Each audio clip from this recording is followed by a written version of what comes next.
Hello, I'm Mr. McBrien. This is SCH4U, Nuclear Chemistry. Today we're going to talk about a different kind of reaction, a different kind of change in a given element or compound.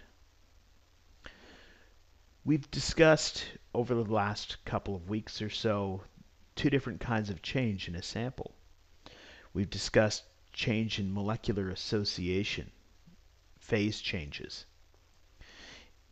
We've discussed change in electron structure, changes in bonds between atoms.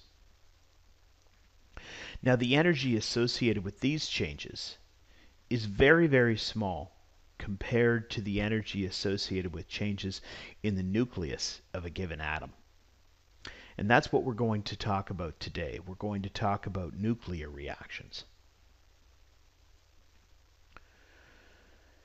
So nuclear reactions, they're the basis of life as we know it, because without nuclear reactions, the sun wouldn't be able to heat the planet. They might be considered the ultimate weapon in atomic bombs and hydrogen bombs. And they generate 60% of the electricity in Ontario. It's pretty easy to see that they're critically important. And they're incredibly, incredibly powerful. So as an illustration, the energy that we can get from condensation of water, from water vapor to liquid form, is about 44 kilojoules per mole. If we take hydrogen gas and combust it, if we oxidize it in the presence of oxygen, we can get about 325 kilojoules per mole. On the other hand, if we react two different forms of hydrogen together in a fusion reaction, we can get about 1.7 billion kilojoules per mole. So obviously the energy involved in nuclear reactions is on a scale much beyond what we've talked about before. And this is the reason why the most dramatic reactions we can think of, the sun, nuclear weapons, and nuclear power plants, are all based on this idea of changes in the nucleus of the atom.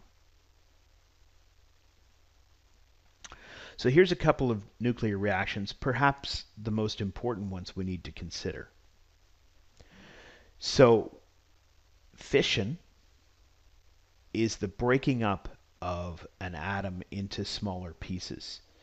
So here we have uranium being bombarded with a neutron, which causes it to change into uranium-236 and then split apart into two different atoms and emit more neutrons. So this is the breaking apart of an atom, and we call it fission. In contrast, the example we had in our introduction of deuterium reacting with tritium to form a larger beast, helium, gives off a neutron and energy as well. This fusing of two different atoms together we call, fittingly enough, fusion. Now, in the previous examples, we noted that there were particles that were coming off as a result of our nuclear reaction. This is a very common phenomenon in nuclear reactions. We can see the emitting of neutrons, what we call alpha particles, which is a particle composed of 2 protons and 2 neutrons, beta particles, which are essentially just electrons, and we can also give off energy in the form of radiation. So one example of this energy would be gamma rays. Now these particles that are emitted have different penetrating power, as you might recall from the Rutherford experiment. Our alpha particles can be stopped with a simple piece of paper. Beta particles will go through a small amount of matter, but will be stopped by something like your hand. Gamma particles will go through gamma particles. Gamma rays will go through a large amount of matter. They're extremely penetrating. And neutrons are somewhere in between.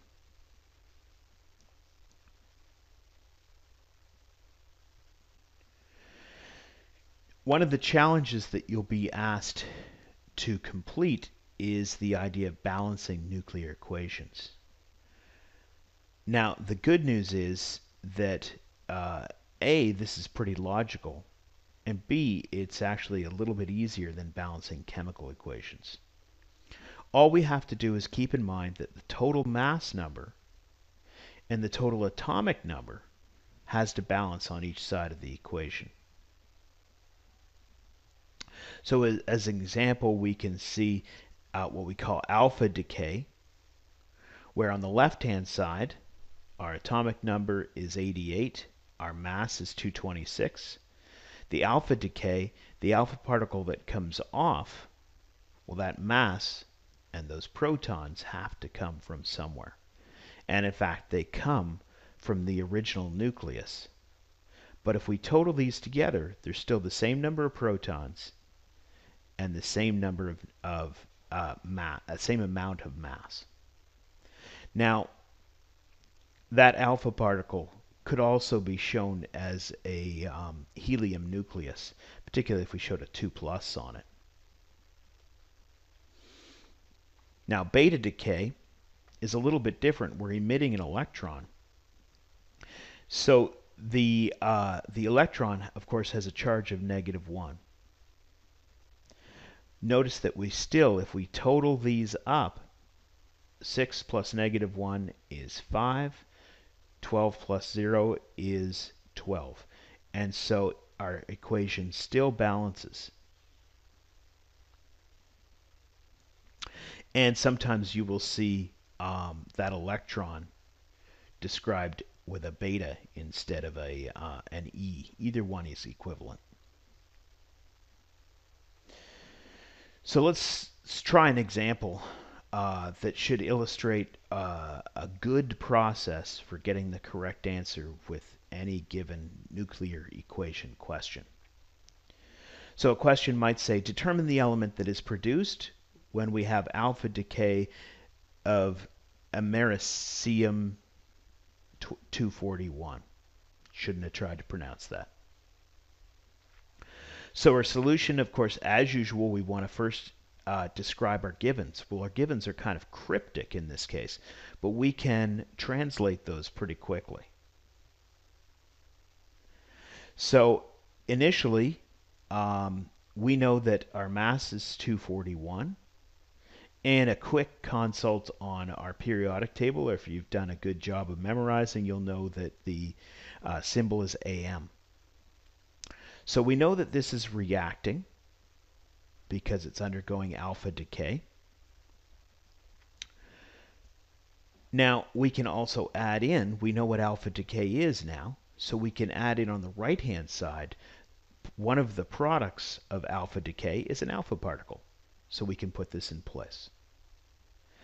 And this is just a restating of our problem, essentially. So given this element and the knowledge that it's alpha decay, what will our product be? Before we go any further, we have to go consult the periodic table and determine that our atomic number is 95. And once we've done this, we have all of our givens, and then this is simple grade 2 arithmetic at this stage. All we have to do is say 241 is 4 plus x. Well, that's 237 by my math. 95 is 2 plus x. Well, that'll be 93. We've now done almost all the problem. The only thing we have to do is figure out which element has an atomic number of 93. So back to the handy periodic table, and neptunium has atomic number 93. So we can put in the symbol for neptunium, and we've got our answer. Now, as you know, I usually advocate asking the three questions. One of the things about nuclear chemistry is it's hard to ask yourself, does my answer make sense? There are no significant figures. So all you can really do to check your answer in this case is check your math. 4 plus 237 is 241.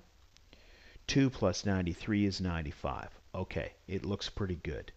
So in fact, this is the right answer and we can move on. The only other curveball your instructor can throw is associated with nomenclature. So we will see very often the idea of a reaction being an element plus a particle going to a new element plus a particle. Well, we can simplify this nomenclature a little bit by saying the starting element is this, the initial particle is this, the emitted particle is this, and our final product is this. Now, the only thing you want to keep in mind here is sometimes a species will undergo spontaneous decay. What does that mean? It means that the decay is not triggered by, for example, a neutron. Instead, the decay just occurs as a result of the normal stability of the element. When this is the case, typically you'll see a D in this spot instead of a particle. Okay, to sum up then, nuclear reactions produce a great deal of energy, and as a result, they're extremely important to life as we know it. Different reactions emit characteristic particles, in addition to sometimes being caused by other particles. We can balance given nuclear reactions by simply balancing the mass and the number of protons. Okay, so we'll have a chance then to practice that. Go ahead and look over the review note and then try the worksheet and see how you do. Thanks very much and have a great night.